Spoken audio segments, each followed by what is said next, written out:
let's see the very interesting topic of this chapter, that is reaction between acid and base. Acid और base के साथ reaction होने से आपको क्या मिलेगा, right? Neutralization reaction it is called. Why it is called neutralization reaction वो भी discuss करेंगे. So in this session we are going to learn what are we going to get when acid and base react with each other. That is the interesting topic. So let's start. Let's talk about the general reaction first of all. Acid and base react and produce salt and water. Acids react with base to produce salt and water. Very simple. इस case में होता क्या, neutralize word is being used over here.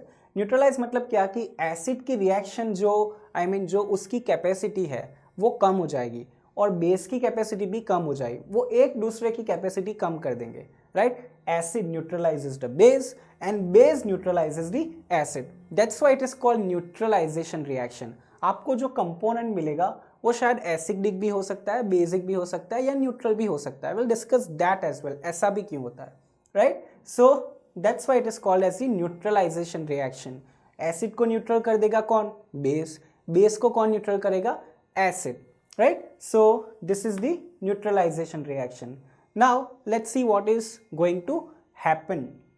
So I have taken acid that is HX over here, right. Acid में हमने अभी पढ़ा है कि एसिड में क्या होता है, हाइड्रोजन आयन, और बेस में क्या होता है, OH minus ion, hydroxide ion, right. So आपको क्या मिलना है, सॉल्ट एंड वाटर. अब इसको भी ब्रेकअप कर देते हैं. HX है तो उसका क्या हो जाएगा, H plus and X minus, right. और यहाँ M plus and OH minus. Very simple. H plus HX का ब्रेकअप हुआ H plus and X minus. Same for the MOH. अब चेंज कर देते हैं, X के साथ क्या जाएगा, M, तो यहाँ बनेगा क्या, MX and H plus and OH minus. That is going to produce what, water. So M plus and X minus, right. This will be this salt, see salt, and H plus OH minus, it is going to produce what, water, right. So and finally we can write that is MX plus H2O. So general reaction we can write HX plus MOH, that is going to produce MX plus H2O. अब ये कैसे आया, this is all about the breaking up into the ions, right. आप ions में break up कर दो फिर change कर दो. So you will be able to see that acid and base is going to produce what, salt and water, right. So this is very general case of this topic. Now let's talk about the reactions. Okay, वही है कि HX ले लो फिर MOH, ये दोनों combine हो जाएंगे और यहाँ मिलेगा आपको MX, that is the salt. Now let's talk about the reaction. We have the HCl, right, hydrochloric acid. We have the NaOH, that is sodium hydroxide, right. Chlorine is non-metal and sodium is the metal. So these two are going to combine and we are going to get what, salt, NaCl. And afterwards we are going to get that is water. So sodium chloride, NaCl, and here you are going to get the water. So this is the very simple reaction of the acid and base. आपको क्या मिल रहा है, product याद रखो हमेशा, that is salt and water. अब आपको याद करना है कि अभी तक जितनी भी रिएक्शन आपने डिस्कस की, कहीं पे भी ऐसा हुआ है कि वहाँ सिर्फ सॉल्ट एंड वाटर प्रोड्यूस हो रहा हो. सोचो, right. This is the very important topic. Right, now let's see way in which reactions that so far we discussed we can consider as the neutralization reactions. तो चलिए याद करते हैं कहाँ ऐसी प्रोडक्ट्स देखिए जिसमें सिर्फ आपको सॉल्ट एंड वाटर मिलेगा, राइट. कहाँ आपको सिर्फ सॉल्ट एंड वाटर. हमेशा याद रखो सॉल्ट एंड वाटर है तो क्या होगा, इसका उल्टा एसिड और बेस ही होंगे और कुछ नहीं होगा, राइट. अगर एक बेस है तो दूसरा कौन सा होना चाहिए, acid. This is what we are going to discuss now. So generally neutralization reaction का जनरल फॉर्म है क्या, acid and base is going to salt and water. ये वाली रिएक्शन होती है किसमें, reaction of acid with the metal oxide. Metal oxide की acid के साथ आपने रिएक्शन की तो आपको सॉल्ट एंड वाटर मिल रहा था. याद करो, नहीं याद आ रहा है तो फिर से डिस्कस करते हैं. चलिए, so let's start with the reaction. You have the copper oxide, यही वाला इक्वेशन हमने डिस्कस किया था. Then you have the dilute hydrochloric acid, वो हो गया.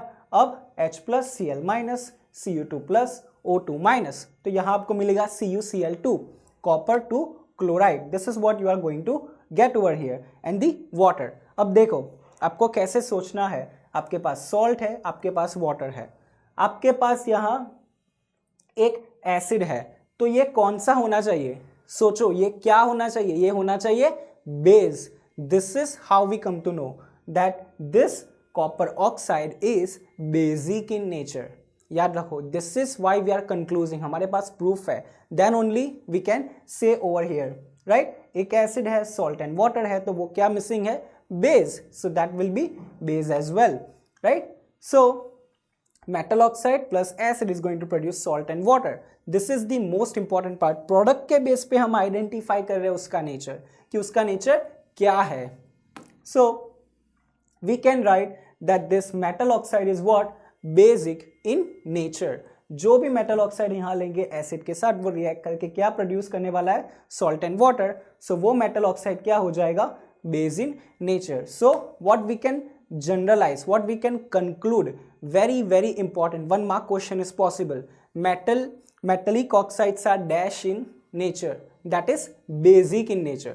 कोई भी एक इक्वेशन भी पूछे तो आप वो भी लिख सकते हो, right. So how do we conclude that metallic oxides are basic in nature. आप उसकी एसिड के साथ रिएक्ट करो तो आपको पता है सॉल्ट एंड वाटर मिल रहा है, सॉल्ट है वाटर है, देख लो सॉल्ट है वाटर है. न्यूट्रलाइजेशन में देखो एक एसिड है तो वो क्या होना चाहिए, बेस ही होना चाहिए, तभी वो होगा, right. Then only we can get the salt and water. अब यही वाली दूसरी रिएक्शन भी हमने आगे देखी थी. सोचो वो कौन सी थी, जिसमें सिर्फ सॉल्ट एंड वाटर प्रोड्यूस हो रहा था, सिर्फ salt and water, not carbon dioxide, right. So let me help you with that as well. That is reaction of base with the non metallic oxide. Non metallic oxide के साथ जब base की reaction की थी तब भी हमें salt and water मिल रहा था. This is the important part over here. So here we have the carbon dioxide, यही वाली रिएक्शन हमने डिस्कस की थी, right. And we are going to get here calcium carbonate, yes, and the water over here. अब देखो, let's do the check mark compare to this neutralization reaction. आपके पास salt है, हो गया, वाटर हो गया, फिर कैल्शियम हाइड्रोक्साइड OH आता है, मतलब क्या होता है, बेस, हमने डिस्कस किया था, राइट. तो ये हो गया आपका बेस. तो ये क्या होना चाहिए, carbon dioxide. That should be what, acidic in nature. याद रखो, this is how we are concluding, right. So we have the non metallic oxide plus base and you get salt and water. So we can generalize that this non-metallic oxide is what, acid in nature, right. तो acid और base जाके ही आपको salt and water मिलेगा. ये तीनों चीजें तो match हो गई, तो ये लास्ट वाली कौन सी होनी चाहिए, एसिड होनी चाहिए, right. This is what we are learning from the neutralization reaction, very important one. So let's write the general statement, that is non-metallic oxides are acidic in nature. 1 mark question, this is also possible, that metallic oxides are dash in nature and non-metallic oxides are dash in nature, right. So this is what we can conclude for this neutralization reaction. So acid and base, that is salt and water, this is the neutralization reaction, general form of it. And we discussed that this non-metal and this metal is going to combine and form what, that is the salt and the water. याद रखो. अब afterwards the most important topic that we discussed, we concluded, right, after learning this we concluded that metallic oxides are what, basic in nature, and then non-metallic oxides are what, acidic in nature. So this is the neutralization reaction. Remember, acid and base produce what, salt and water. और दो conclusion जो अच्छे से पढ़े हमने वही है कि metallic oxides are basic in nature and non metallic oxides are what, they are acidic in nature. So this was about the neutralization reaction.